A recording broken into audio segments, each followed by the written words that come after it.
All right, so welcome back. Welcome back to this channel. So in this video, as you have seen in the like the title and the thumbnail, we are going to learn about reinforcement learning, human feedback for better models. So again, we are going to cover this topic in the field of language modeling. Again, we are covering language modeling, right?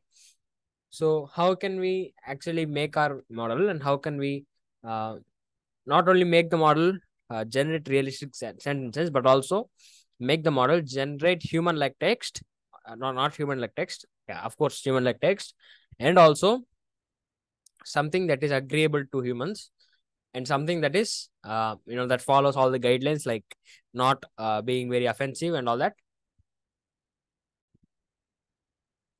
right? We are going to see how we can make this model um, act in a certain boundaries, right? Not like generating offensive language, not generating uh, we have like many guidelines, right? Even chat gpt, it will not generate things that are bad for humanity. Like, for example, if you go to chat gpt or llama 2 and type how to create like a uh, I think maybe nuclear bomb or something, it'll definitely uh, it will restrict you. Again, in a funny sense, it might generate a text, but it will restrict, right? So for a specific amount of boundaries. So if you want to do something like that, we will perform RHLF, right? We'll be setting boundaries to this model as to predict like what it should generate and what it cannot generate. Right? For that, essentially, these techniques are actually followed GPT-3. So GPT 3.5, all these techniques are actually followed. We'll cover that. So first, we'll be having a model, the GPT model. Let's say we have fine tuned it for a specific task. For example, maybe generating, let's say generating, or let's say question answering bot that takes in some questions and get some answers, maybe related to a specific field or something, or even a general model like ChatGPT. So what we could do is we could have a model that takes in a question and predicts an answer. And again, this is the model that we are going to develop, a GPT. So what we could do is, so what is the evaluation metric? So at the time of training, right, when we're training a model, the only evaluation metric is that. So let's say we have a specific question. Let's say we have uh, when is um, New Year or Christmas,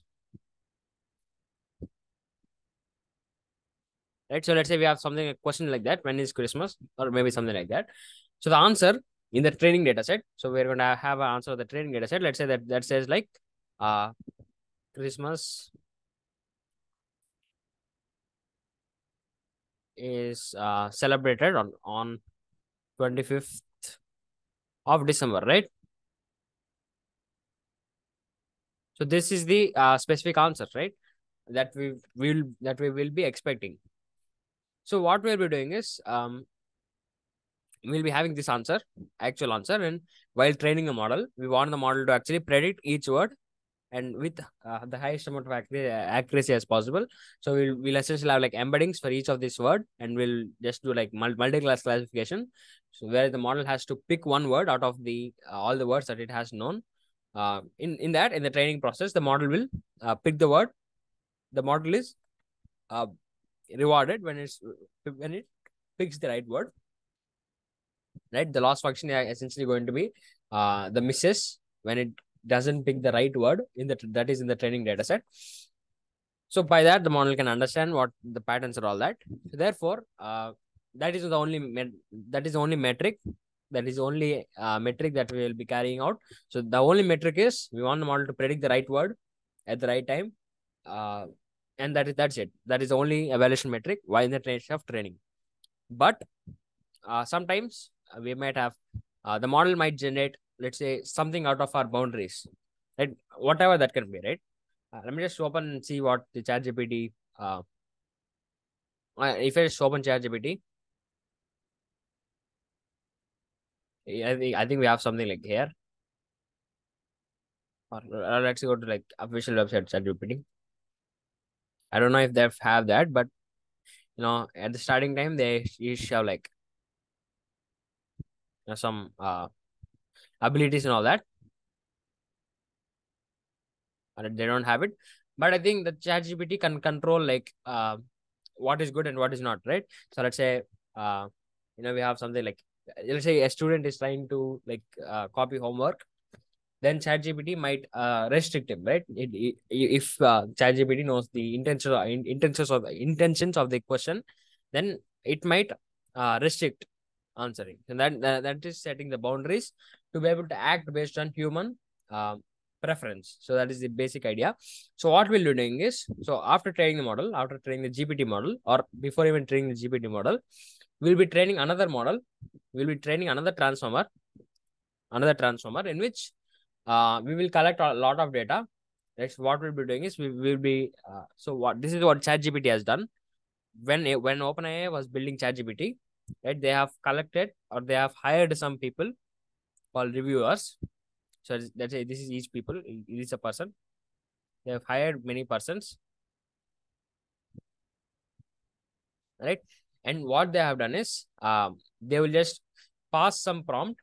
So let's say we have some prompt, right? Let's say we have this prompt, and then they'll pass this prompt to a GPT model, the model that is trained to predict sentences, right? Let's say this is a question, and the model will predict two answers, right? The model is made to predict two answers. Well, how can the model predict the two answers? Well, uh, as I've said, this is just a multi-class classification problem. So we'll have rather than just picking the first best word. So as again in like multi-class classification, the output will be probabilities. So each word will be given a probability on how probable that word is to appear given the before words and the question. So there, what we'll be doing is, for one answer, we'll be picking the word with the highest probability, and in the second answer, we'll be picking the words with the maybe second or third probability, highest probability, right? And therefore, we'll generate two answers with one prompt, essentially the same model, and we'll be giving these answers. So we'll be having a bunch of prompts and answers. We'll be giving these answers to a bunch of humans again, while training to collect the data, and humans are made to give a score on how good these answers are, right? And also a bunch of other questions like how safe the answer is and how intelligent the answer is and all that. So there will be a bunch of other metrics also, and then based on that, each answer will be given a score by each of these each of these humans, right? So based on that, each human will give a specific amount of uh, you know or rank, right? Each will give a specific amount of rank to each answer for a given prompt, and of course, one answer is going to have higher higher higher let's say reward or higher rank compared to the other one. And then this is how data is collected. So we'll have bunch of prompts, right? We'll collect a new data set in which we have a bunch of prompts and bunch of answers, and each answer will have their corresponding uh, let's say the R, right?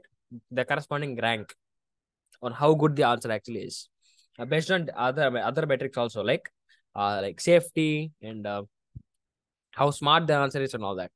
And after collecting this data, after OpenAI collected this data, what they have done is they have created data set and built another model. They have built a model, transformer model. They have built a transformer model that can take each of these answers. Then they'll just take the prompt. Right? That will just, let's say, take both of the answers, right, and generate a rank score and generate a rank on which or let's say, yeah, so we'll build another model just like Siamese network. If you don't know about Siamese network, well, we'll be having a model in which we'll be processing both of these answers together, right? So we'll be having one transformer. So we'll be training one transformer which will take a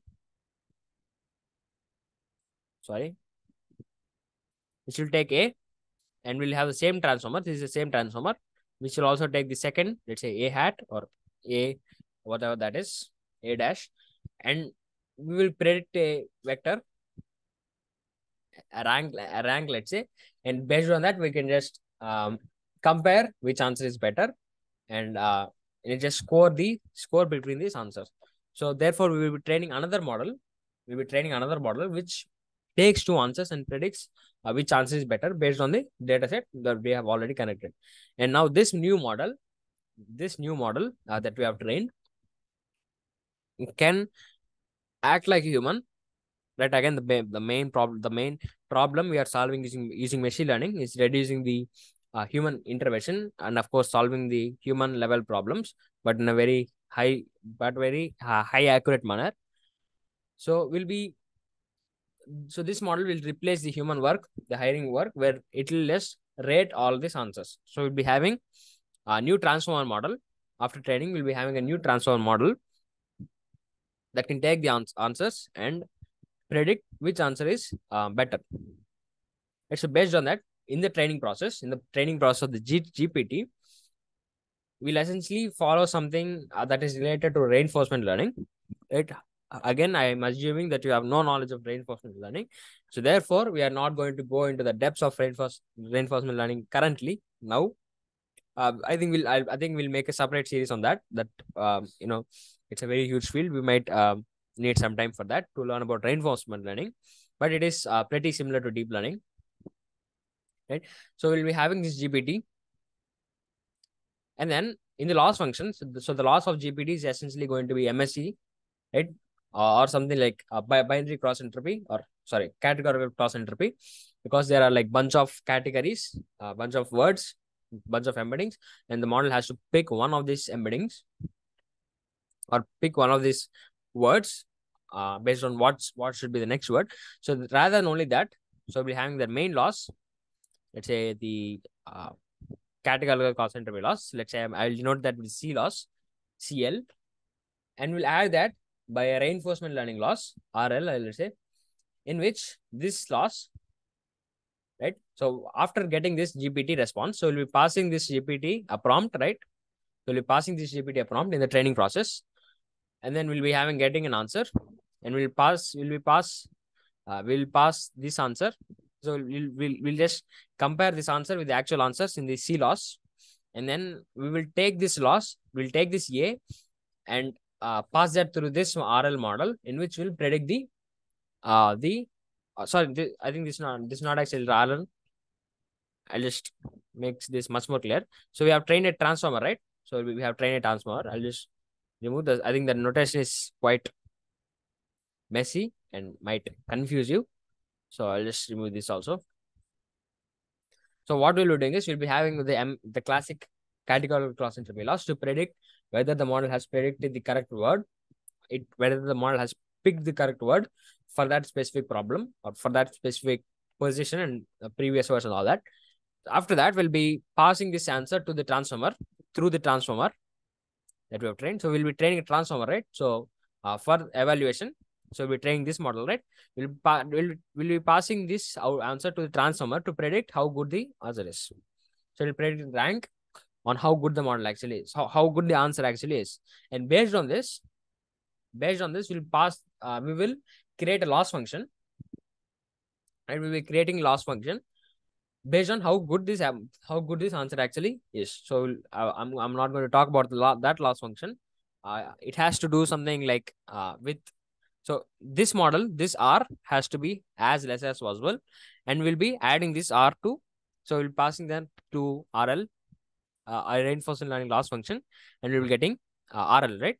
So and then what we'll be doing is we'll be having a C loss, and we'll adding the R loss. So essentially on a very high level, this is what is going to be happening. We'll be having the reinforcement loss also, which will be just taking this R and just creating loss function.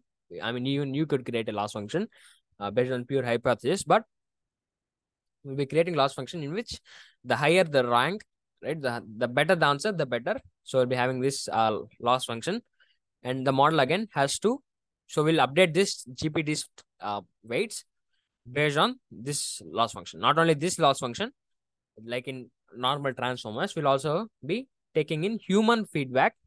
As we are also taking human feedback, we want the model to be acting better on human case also. We'll be performing this particular operation. So we'll be training this model again, transformer, which is going to learn how